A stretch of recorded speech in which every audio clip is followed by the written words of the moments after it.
સુરતના અડાજણના ગોરાટ રોડ પર સ્થાનિકોના પલાયન અને મસમોટા બનાવી રહેલા પ્રોજેક્ટોના વિરોધમાં સ્થાનિક સ્વરાજ્યની ચૂંટણીમાં સ્થાનિકોએ પોતાના ઉમેદવારને અપક્ષ તરીકે ઊભો રાખ્યો છે।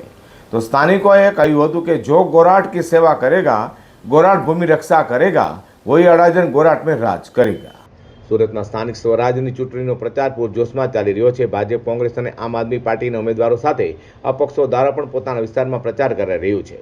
તો સુરતના રાંદેર ગોરાટ રોડ પર વોર્ડ નંબર 11માં ભાજપથી ત્રાસેલા સ્થાનિક મતદારોએ પોતાના જ વિસ્તારના તરુણ અશ્વિનાલ પટેલને અપક્ષ તરીકે મેદાન ઉતાર્યા છે।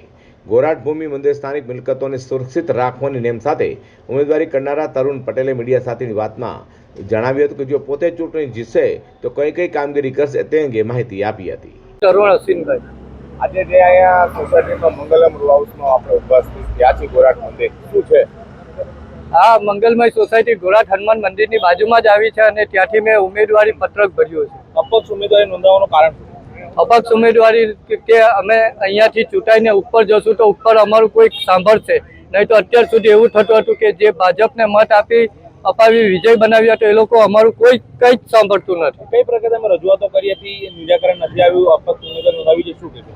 અમે બધી રીતે રજૂઆતો કરી છે છતાં કોઈ સાંભળવા તૈયાર નથી। ક્યાં ક્યાં રજૂઆત કરી, કોને રજૂઆત કલેક્ટર કોર્પોરેશનમાં, કલેક્ટર કચેરીએ, હાઈકોર્ટની અંદર કેસ પણ ચાલુ છે અને બધી જગ્યાએ અમારી રજૂઆતો ચાલુ જ છે।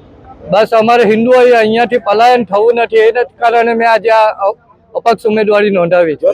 ગોરાટ રોડ પર વધી રહેલી અન્ય ધર્મના લોકોની વસ્તી અને મસમોટા ટાવરોની પરવાનગીઓ અટકાવવા માટે પ્રથમ કામગીરી કરવાની તૈયારી અપક્ષ ઉમેદવાર તરુણ પટેલે વ્યક્ત કરી છે।